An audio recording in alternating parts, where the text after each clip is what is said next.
What are people doing wrong when they're posting on LinkedIn?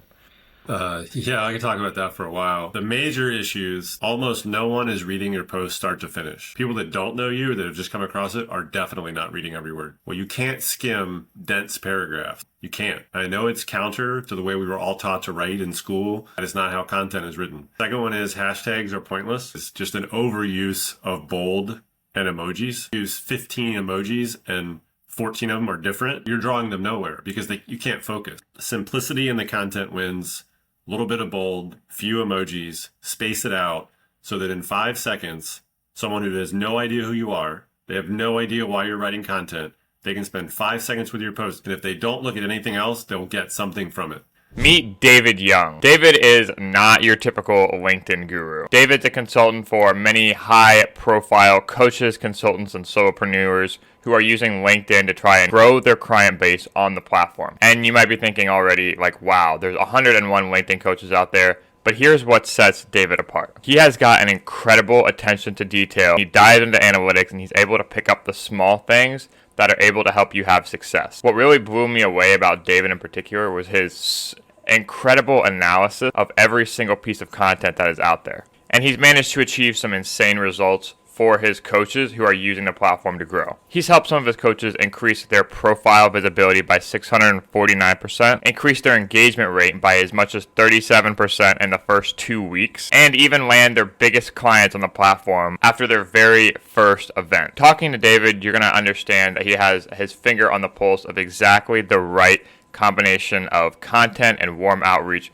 that it takes to have real success. And make sure you stick around till the end of the video to see David's personal morning routine, how he dives into the analytics, and how you can do it too without getting overwhelmed. Without further ado, you're listening to Marketing by Design, powered by AMA Columbus. I'm your host, Andy of MMG Design. This is David Young. I'm so excited to learn with you. Let's dive on in. Keeping up with marketing trends and leveling up your career doesn't have to be overwhelming.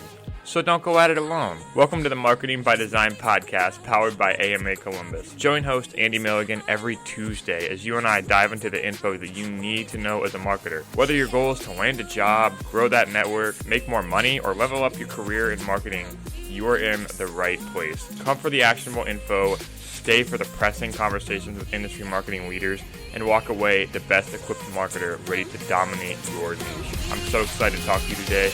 Let's go.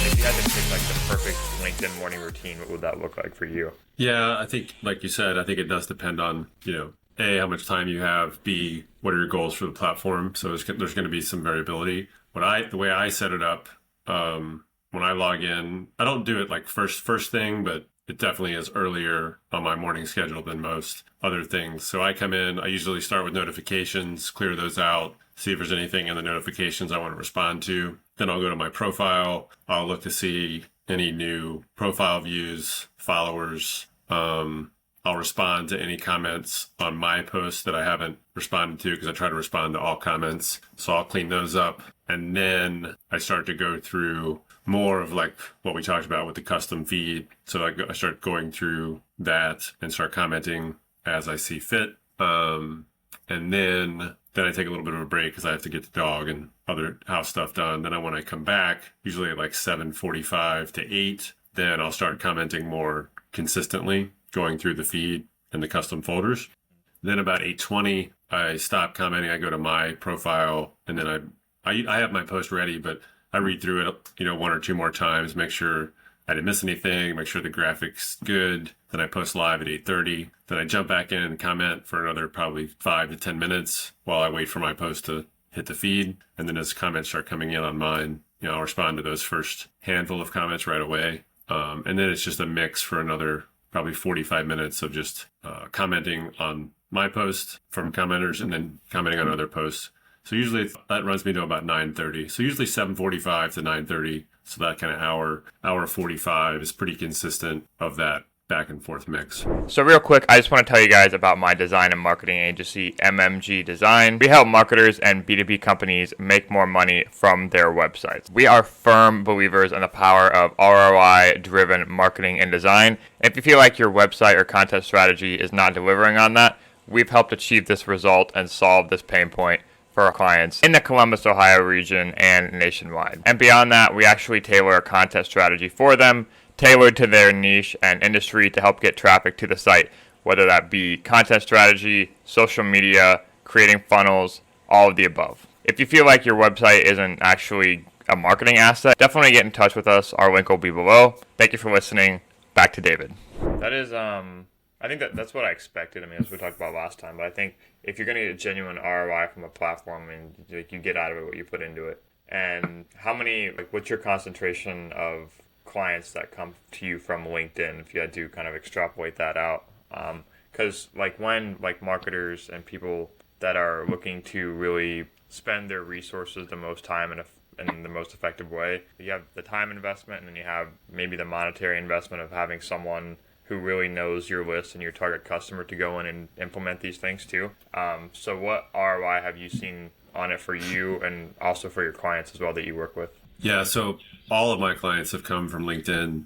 I've been on the platform consistently now for about 18 months. I've had the business live for about a little over 9 months, and it's been a mix of people that I've just cultivated relationships with. So I've gotten to know them through content, through one-on-one Zoom calls, and then we decide to work together. It's been another mix is people who I've never heard from, or I've never seen them. They never commented or liked any of my posts, but they'll book a discovery call with me because they've been watching my content. And there's been a few referrals from people I've worked with and be like, hey, I think you could help this person. And I've reached out, and that's kind of how that's worked. So it's been a mix of those three. Again, it depends on what you're doing, right? What are you selling? What product or service? How defined is your niche? Do you know exactly who you're targeting? That helps if you do. And then that way you can spend time. Because ultimately, especially when you're newer, the more outbound messaging you can do, not cold messaging, but warm messaging, new followers, connections, people that are commenting on your stuff.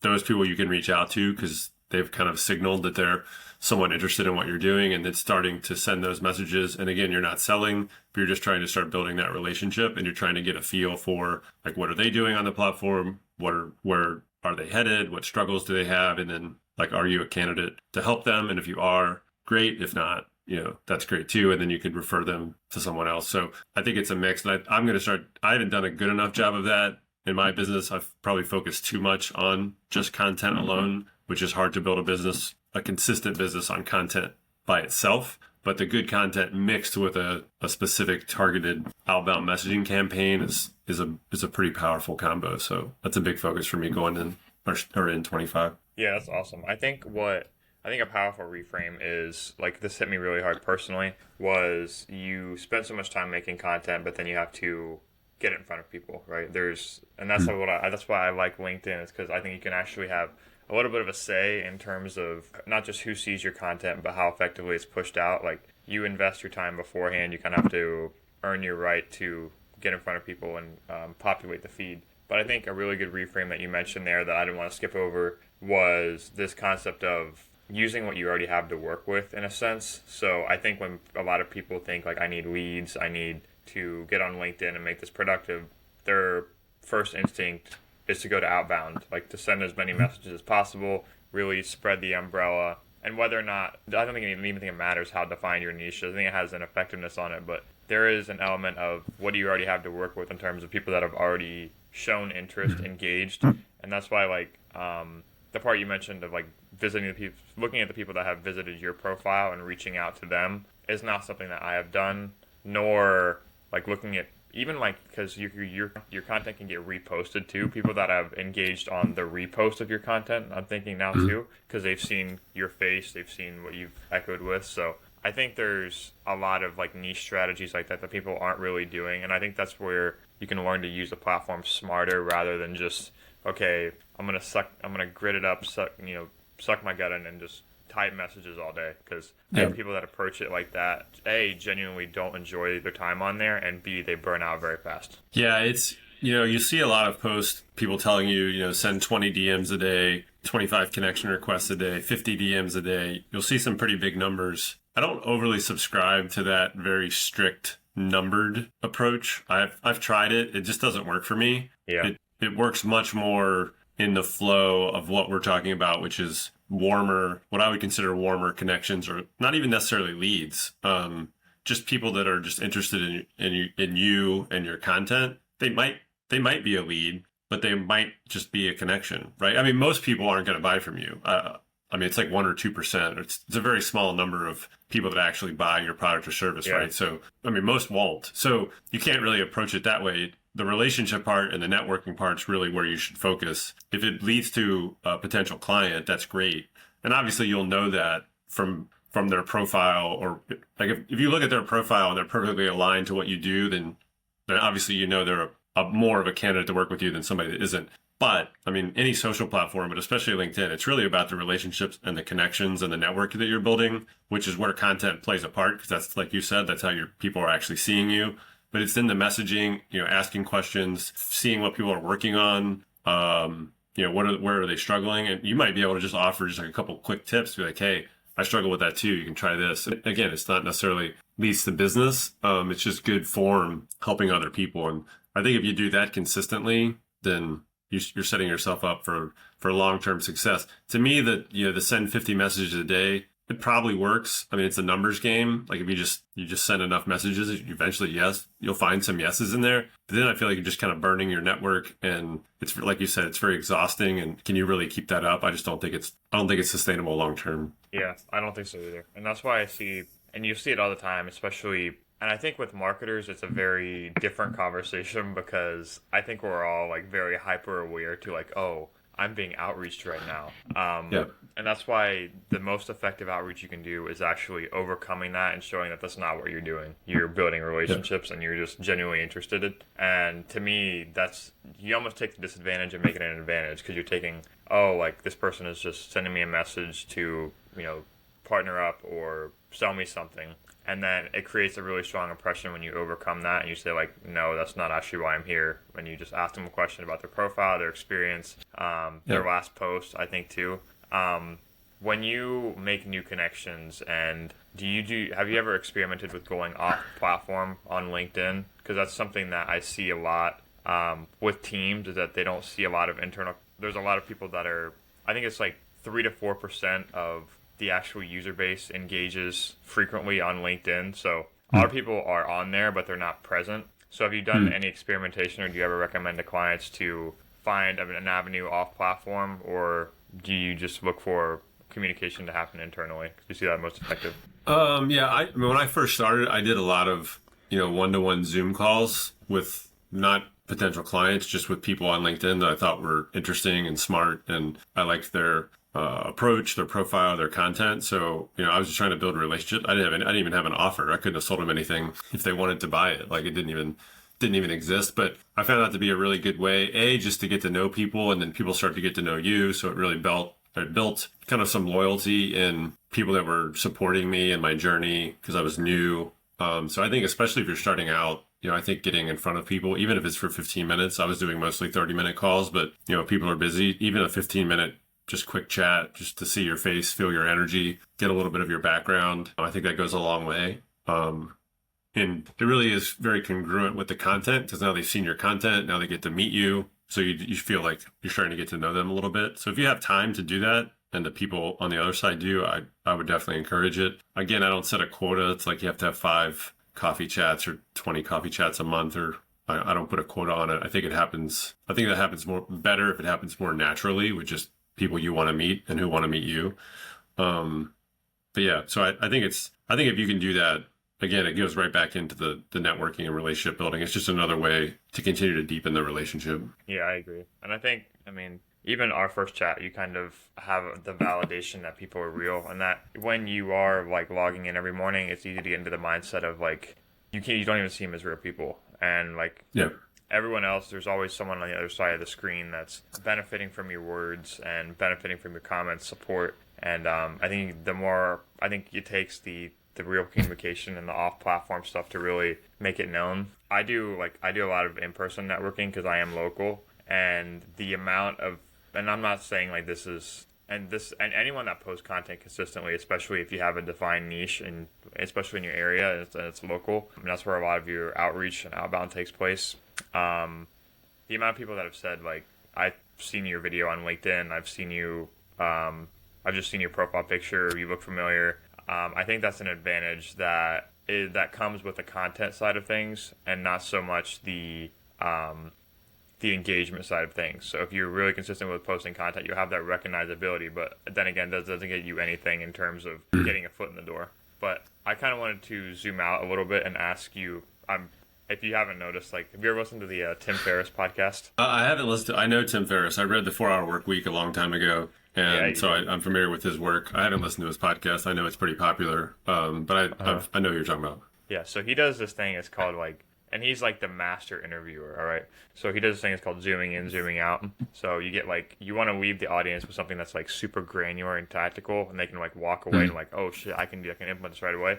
And you also want to give them like high level, like philosophical thoughts. And if you can nail that both in one interview, then you've crushed it. So I want to know like about like the bigger picture, David. So how did you kind of get started? I know you weren't always freelancing, building your own business. You had a lot of time in a corporate structure. And what motivated you to kind of to make that transition to lead you to what you're doing now? Yeah, so I worked in corporate for over 20 years. I did sales, customer service, a lot of finance. And at the end, I did some data analytics work, 6 companies, 4 industries. And I just always felt like an outsider as a corporate employee, a 9-to-5 employee. I just didn't feel like I fit in. I never liked having a manager. I didn't like manager one-on-ones. I hated company all-hands meetings. I just kind of always felt like they were pretty pointless, and I just didn't understand what I was doing other than I had to do it because I needed money or the benefits or both. And so I kind of felt forced. And so I hired several career coaches. I was seeing therapists, trying to figure out like,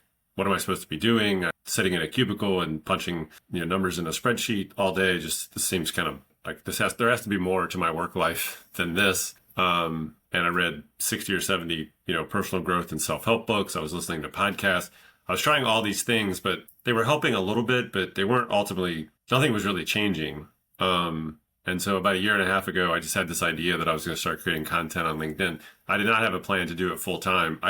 It was something so outside the box for me. I had no social media profile, no Facebook, Instagram, none of it. LinkedIn was the only real social profile I had. I had about 450 connections, which were mostly just people I either knew or worked with. It wasn't intentional. But I thought, okay, well, at least I'm not starting from scratch. I'll start creating content. I feel like I had a lot of experience, work experience. I played sports all my life. I've done a lot of racing, marathons and triathlons, things like that. So I had kind of that to pull from. So I thought I'm just going to start telling stories on LinkedIn. And it took me about 3 or 4 months. And then I realized I was pretty good at it and I really liked it. And that's when I started thinking like, hey, can I just do this all the time? Like, I'll just skip the 9-to-5 part and just move to this. So in February of 24, I quit my full-time job. And in April of 24, I launched, a full-time coaching consulting business. And, that's how I spend all my time now. So I'm in the right spot now. Now it's trying to figure out the best use of time. And like we talked about, selling and client acquisition and really helping people grow and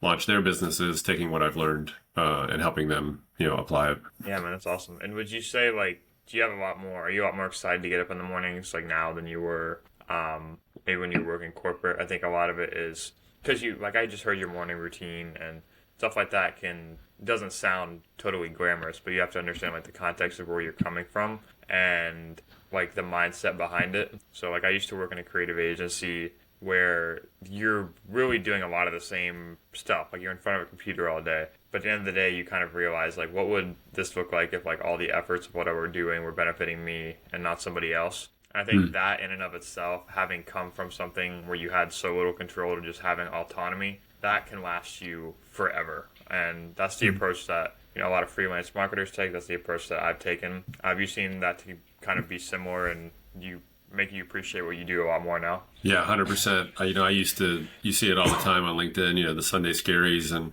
you start dreading Sundays and Sunday evenings because, the next stop is Monday morning. And that was me for sure. It was worse when I had to go to the cubicle. It wasn't quite as bad when I was working from home, which I did for the last few years, but still it's the same idea of like I have to be there for a certain time. I have to be available on Messenger, Teams, and you lose the ability to choose. And so now the Sunday part has completely gone away. Like this doesn't feel like work to me. I mean, it's actually a lot of work. It's more work than I ever did. It's much easier to be an employee. Like, even if you don't like your job, it's just easier. I do way more work now, but I really like it, so it doesn't feel like work. So I enjoy working. I'll work in the evenings. I work on the weekends because I want to, not because I have to. It's just there's a different energy. What I'm doing now feels energizing. Everything I did before felt draining, and it's completely shifted. So yeah, it's when you find something that you're good at that you like doing, that's kind of the ultimate, I think, goal for like your work. Yeah, and I think like it's not something that you always find early or even ever. Like I'm not 100% sure on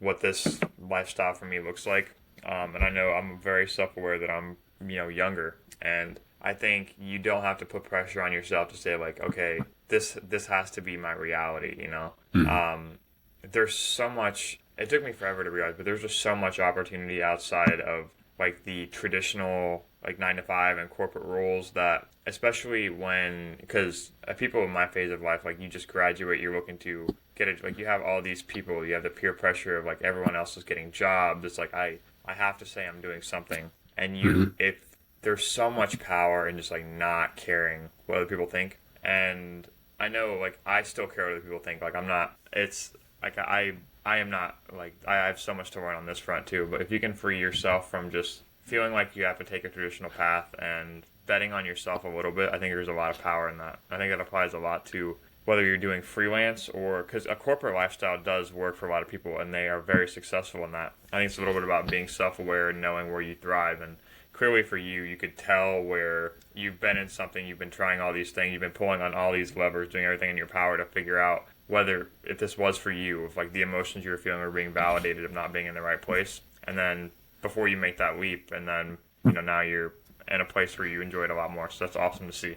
I love that. Yeah, and it took I'm significantly older than you and been through a lot, and so yeah, it took me forever. Hopefully other people find it a little sooner, but it is about experimenting, and really it's about taking action. So it isn't necessarily about quitting your job. It can be, but it probably won't be. But it's just, if you're something that you're interested in, like if in your head you're thinking, I want to do this, whatever it is, you just have to do it. You have to try it in some way, because you'll never know if you like it, if you're good at it, if you want to do it, unless you try. You can think about it all you want. You'll never know. So like if you want to write a book, or if you want to travel or start a yoga studio or whatever, like you have to try. And then in the trying, that's where all the learning happens, right? Reading books is great, and listening to podcasts is great, and you can definitely get things from them, and that can move you forward. It can give you ideas, motivation, inspiration, but the actual taking action and the doing, whatever it is, that's where the real, magic, for lack of a better term, happens, because that's when all the learning happens. So for me, it just took me a long time to take action. I thought about taking action for many years, but just talk myself out of it, and or wait for the perfect time, or I'm not quite ready, or once I read this book, I'll be there, or I save this much money, then I can do it, right? You can always find other markers and keep moving the goalpost to keep putting it off. That's super easy to do. The actual like jumping in and being like, all right, fine, like today I'm going to do it, or next week I'm going to do it, and then doing it, like that's where the power is. Yeah, that's awesome, man. I love to hear that. But getting a little bit more tactical now. So for me, like the LinkedIn analytics dashboard is just a mess. And I know for a lot of people that are making targeted content, they need to take action. Like, how do I leverage my past content to create better assets in the future? And it's a process that's really messy. It's like, okay, like I have this whole library of stuff that I've already made. What are the 2 to 3 most important analytics that people should be listening to on LinkedIn? And if you had to narrow it down that initially and say like, okay, these are the things that you can take action on, based on either your past content or your existing posts and you're seeing responses from. If you had to pick like 2 or 3 analytics that you look at the most and that you see recommend your clients look at the most, what would those be? Yeah, I think that gets back to depending on where you are in the journey. So some people are just starting out, and so they're just creating they want to build a following and a network, more connections and followers. They don't have anything to sell. They're still typically working full time. So in their case, they're going to want to look just a lot more at just impressions and, reactions and comments. And then are you seeing an additional inflow of like followers and connection? Are people reaching out to you? That would be kind of a very basic metric because that's all that you're really working on. If you get to the point where you evolve past that, where you are selling a product or service, or if you're just starting out where you're like, I have a product and service, so I want to start creating to sell it. You still want to track that because you do want to know how posts are performing, but you need to take a couple extra steps. One of the things that I think is really important. So if you notice in LinkedIn posts and people will say at the bottom, like, DM me this word, whatever, like action or 2025, doesn't matter. But you want to change that every time. And the reason that you're giving them that specific word is because you want to track when people are actually taking action so that you know where they came from. If you use the same word every time, like if you said DM me 2025 and that was the bottom of all your posts for next year, you would have no way to know where they came from. You could ask them what post they came from. They probably couldn't even tell you, right? Because usually it's a culmination of your posts. But if you use a different word, you can now trace that back. So then if you start to see trends in posts that you're writing where you're getting, people to respond, then you make sure you have to bold, highlight, save those, whatever it is, because those are the ones you want to reuse probably probably at least every 60 days, if not even sooner, because there was something in that message that resonated, and you can tweak it a little bit, but for the most part, you'll want to use that post.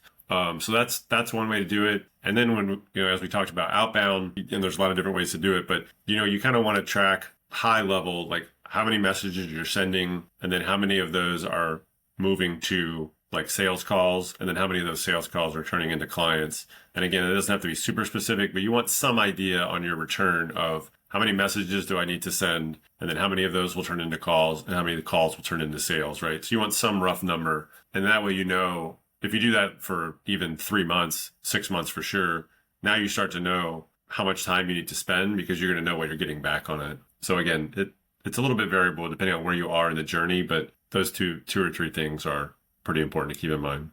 I like the caveating because I think every answer in some extent it depends.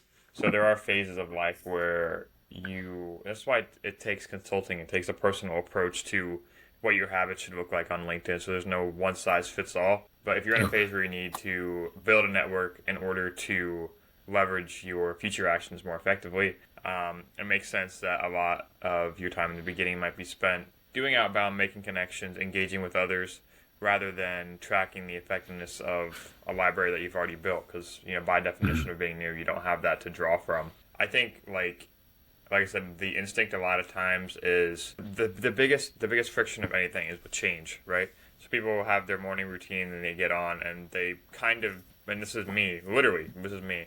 You kind of have your habits, and I think taking maybe on a weekend or something like that where you can assess like where am I actually at and how can I consciously be very specific in terms of how I'm spending my time on here to get the most out of it, because like I said, it is time spent is an investment, and anything in marketing is an investment, so you want to make those resources kind of go as far as you can. And I think it's a really good approach to not have that one size fits all. But if you had to give, and this could be funny depending on how you approach it, but if you had to give like the most common mistakes that you see on posts where, maybe you just cringe, like what are people doing wrong when they're posting on LinkedIn?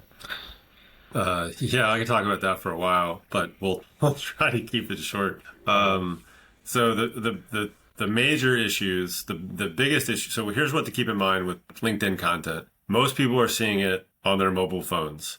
So you have to have white space in the post so that it's easily scannable. Almost no one is reading your post start to finish, ever. Even the people that like and support your content probably aren't reading every word. People that don't know you, that have just come across it, are definitely not reading every word. They don't have no idea who you are. They don't know why you're posting. They're going to skim it, and then they're going to see if it's interesting to them. They'll spend some more time with it. Well, you can't skim dense paragraphs or no spacing. You can't. I mean, your eyes have nowhere to go other than just this mass of words. So you have to hit enter, and you have to hit enter frequently. I know it's counter to the way we were all taught to write in school, like term papers and Word documents. Like you're taught, indent, big paragraph, double space, big paragraph, right? And you can write pages and pages and pages. That is not how content is written. So if you're writing content that way, please stop. Lots of enter. The second one is hashtags are pointless. So you don't need any hashtags at the end of your post. That does nothing. Doesn't increase reach. No one is searching for them. It's a complete waste of time.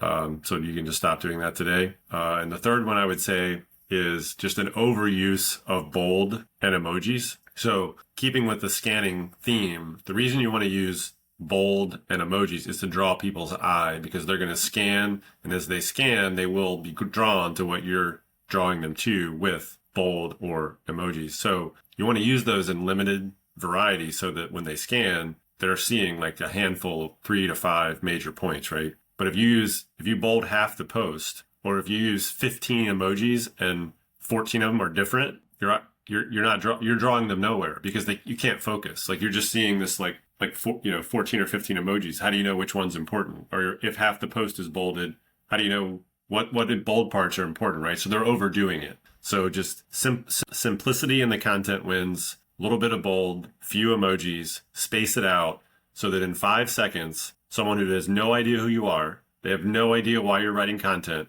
they can spend 5 seconds with your post. And if they don't look at anything else, they'll get something from it. If they like it, they'll stay. So it's a little bit counter to the way we were taught, which I think is why a lot of people struggle. Because I would say a majority of posts struggle to hit like simplicity, easy to read, get their point out very quickly. It takes practice, because it's just, again, it's counter. But yeah, those are kind of the main. Spacing, too many bold, and the hashtags, probably the most. Yeah, that's awesome. And I think it's with that human, a typical human syndrome where it's like you're tripping over dollar signs to pick up pennies, where it's like, I need to hire a video editor, I need to make this super curated content, and then you go to write the post, and it's like, okay, like, I don't want to read this, like, I don't care who you are. Nice, you have like a very, a lot of flashing colors, a lot of great edits in your video. What have you seen to be, because I think no matter where the trend goes in terms of, because I know video is a lot more popular now on LinkedIn, and I posted 77 straight days of video, so I feel like I can speak on this for once. The writing is the most effective. Like, that's when you're doing video on LinkedIn, it's still a text-first platform. So really, when you can spend as much time making the video as you want, but you really just have to check the boxes of, like audio, captions, communicating clearly, getting the idea across. Having a good hook is a big one. Because I think if you have a really good hook and you pair that with a good opening line in your text, it's like gasoline on the fire. But it all comes back to the writing, because that's what you're going to see first, even if it's a great video. So if you can find a way to make that first line, that hook, tie back into the video, into the existing content, whether it's an image or a video or it's text only, it has to be really powerful. But I think unless it's the human syndrome where you want to optimize before you calibrate, so just having your basics in place, and then you're going to be ahead of what so many people aren't doing. We see that in so many other parts of life too, like diet, like, okay, well, health and fitness, I'm gaining weight. Well, you should probably just eat protein, move more, and then you have your foundations covered, rather than trying to, buy a $300 gym membership or get massages or, just go keto, like go super extreme before you cover the basics. I think that's the comparison I'm drawing to what you're telling us. Yeah, the other thing too is, like, when you're on the platform, if you come across content that you like, that is easy to read, and you are drawn to it, like, save it. And then when you go to write your content, I don't mean copy it. I mean, you can copy the format, like, obviously not the words, but like, start to pay attention to what you are drawn to. Like, what do you find easy to read? What do you keep coming back to? What do you like to see? Then, and you'll start to see a trend, or there'll be similarities, and then you can start using that in your post. If your posts don't look that way, right? If you're like, oh wow, I like the way this post looked, mine don't look that way, we'll start to bridge the gap and start using some of what. Or if you see a post that gets a lot of, even if you don't even really like it, but if you see a post that gets a lot of engagement, there's probably a reason for that. So start to study what's going on there, right? I think too many people just start writing, and then they literally never change. Or I'll see people's posts and it looks exactly the same. It's not great. The format's not great. The content's not great, but their content's very consistent. So that means they're not paying attention, right? There's no evolution in the content. So you're always learning and evolving if you're taking it seriously and you're using it to try to grow. Yeah. And a little secret for people, that if there's some kind of coach or there's some kind of person who makes their business through content, it's not a secret how they got leads. Like, they're putting it out there for you to learn from. Yeah. And ideally, I think that's what the best people do, is that they showcase and they don't hide. And then, the selling part of it occurs when it's the tailored part of it, the part where you actually have to apply it to your specific content. But the foundations are there. It's just about the translation of making it work for you. So, yeah, I love that. to land the plane here, like where can people get in touch with you, find you? What has you excited nowadays? And yeah, where can people learn more about you if they want to? Yeah, no, I appreciate it. Thanks for having me on. I really enjoyed this discussion. So LinkedIn's the best place to find me, David Young. And then I don't even know how many of us there are, but there's a lot of David Young. So if you just throw MBA after my name, I'm the first one that pops up. That's a good place to find me. You can find all my stuff there.